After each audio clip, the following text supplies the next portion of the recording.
Hi, I'm Teresa Bailey, and I'm an Educational Specialist Candidate in the Instructional Technology program at Kennesaw State University. This presentation is an overview of my Capstone project. Clark Creek STEM Academy teachers have a plethora of technology hardware available, and they've received hours of professional training. They constantly seek to new innovative ways of incorporating technology into lessons to ensure students have meaningful learning opportunities for collaboration, creativity, and problem solving. Since opening its doors in 2012, the staff at Clark Creek has surpassed all expectations of implementing an educational environment centered on the STEM initiative. They've worked feverishly to provide real-world experiences and connections to prepare students with 21st century skills. The technology options used at my school are numerous and diverse. However, they are not necessarily well known by all faculty members. Due to the frantic pace of opening a new school and immediately seeking Georgia's STEM certification, there has been no opportunity for the development of a comprehensive scope and sequence for the vast array of technology at Clark Creek. So, I selected a technology scope and sequence resource as my capstone so that it could address the digital differences between teachers and grade levels, create scaffolding, and share information about current practices so higher order thinking and creative endeavors with technology offered at Clark Creek STEM Academy are attained by all students.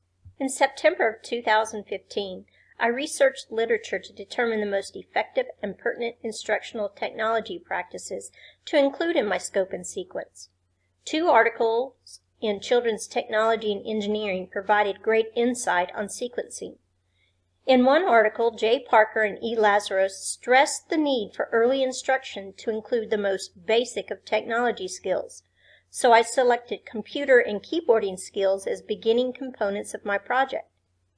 V. Jones suggested technology should culminate with the skills necessary to create and operate the artifacts in a global environment, so I included Web 2.0 tools as another component. There was much research also supporting the inclusion of robotics and computer programming as valuable components of technology integration, so those categories were added also. In October and November, I met one-on-one with staff members to discuss how they personally integrated technology in their classroom and the various tools they employed. This task proved to be a logistical nightmare due to the lack of common planning times and a wide assortment of duties before and after school. I was not able to meet with all teachers personally, but was able to meet with multiple people from each grade level and specialty area. During December, information from the interviews was analyzed. The major observation was that the integration of technology into curriculum at Clark Creek was vastly varied. Overall, the teachers were truly trying to utilize the many technology sources available at the school. A few of the teachers included only technology that was directly dictated for them by the county or administration, while others infused different technologies throughout their students' entire day. How technology was being utilized also varied. All teachers were using technology for assessments and lower levels of Bloom's taxonomy, but few were consistently using it to have students demonstrate the higher thinking levels. Other observations included overlapping technology goals between the Media Center and the Odyssey Lab, the absence of basic keyboarding skills, and utilization of the iPad labs. Therefore, I decided to include iPads as another component of the scope and sequence to improve that situation. From the information available, several goals were identified. First, coordinate a comprehensive listing of technologies used at each grade level. Second, decide which technologies would be used by all teachers at each level. Third, create a scaffolding of technology skills to ensure equitable training and practice with those skills. And finally, determine the person accountable or responsible for each item. In late January, a change in administration at my school was announced, and the formal scope and sequence committee was not able to be formed as planned. But a group of volunteers continued working on the project with one modification. A general list of Web 2.0 tools rather than a comprehensive list would be identified and scaffolded. Additionally, the entire teaching staff began Microsoft Innovative Education classes, and those technologies needed to now be incorporated into the plan. The final technology scope and sequence resource was completed in May when the SD standards for students were added. I met with a new principal on June 15th to discuss and gain approval for the technology scope and sequence resource. We agreed on 5 items. The technology scope and sequence resource would be presented to the STEM team for approval in August. The STEM team and I would present the resource along with an introduction to the ISTE standards to the faculty in September. An online survey would evaluate the effectiveness of the resource in the presentation. Members of the STEM team would assume responsibility for updating the resource based on the survey feedback, and the introduction of new technologies as one of their duties during their designated monthly meetings, and the county technology specialist assigned to the school would have the responsibility for training students and teachers on Office 365 components. Now, I would like to share the resulting technology scope and sequence resource with you.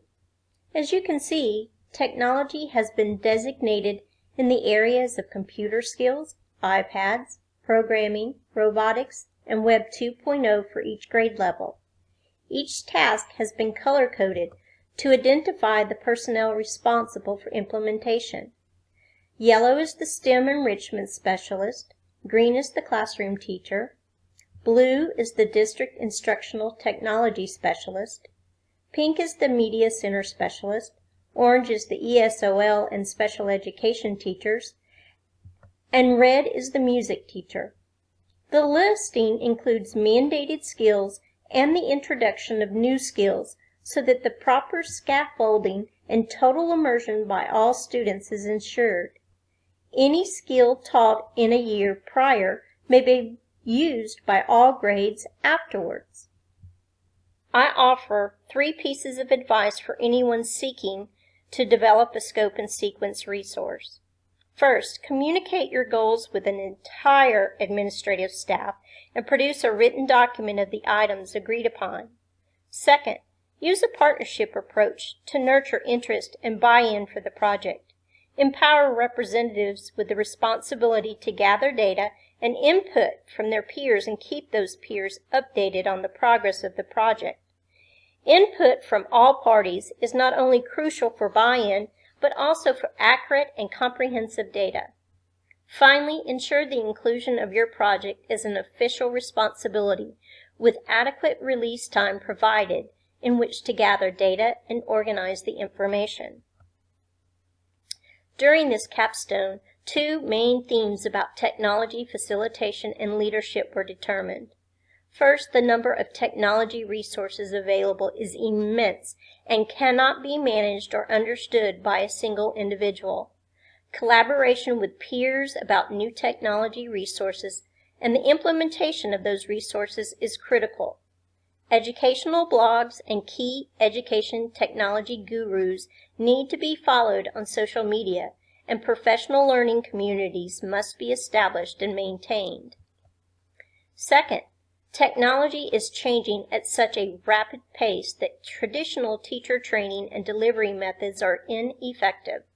A teacher is no longer the fountain of all knowledge, and a classroom is no longer contained within 4 walls. New resources are developed and become outdated before a textbook or teacher material can be published and distributed, much less researched and adopted into practice.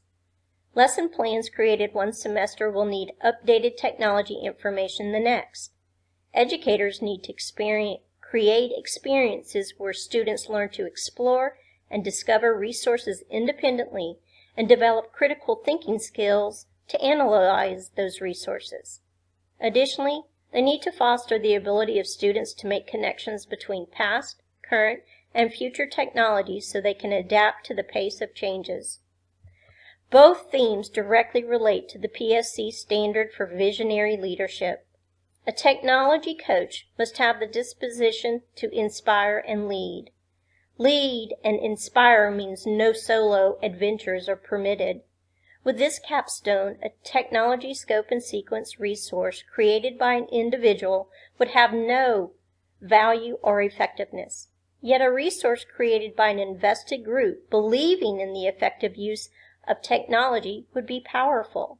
An entire school staff using that resource to provide students with the 21st century skills becomes transformational. Thank you for listening to my capstone presentation. I hope the information can be of value to you.